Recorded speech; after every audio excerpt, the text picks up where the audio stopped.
Hey guys, welcome to Crazy Days. Today, it's been a little crazy, but not as bad as yesterday. We did green beans and tomatoes. So, I'm outside. I haven't had anything to do for a couple hours. I've just been chilling. It's about 6:30, quarter to 7 in the afternoon, and I'm fixing to grill. Okay, these are hamburger and deer meat. I mixed 1 pound of deer, 1 pound of hamburger.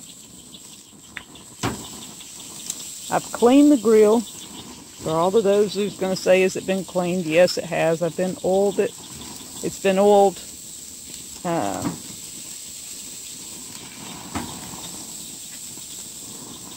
We are going to have hamburgers for about a week, guys. I cooked this many, put them in the fridge. Danny eats hamburgers off and on during the week. Saves me some time at lunch. So guys, we did 4 quarts of green beans and 1 pint.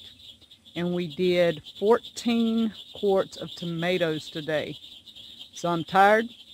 We took the afternoon off. We finished about 3:30 maybe. So we've just been chilling. Tomorrow I hit potatoes. I'm going to see how many potatoes I can get done. So check in with me tomorrow. Thank you guys from Crazy Days.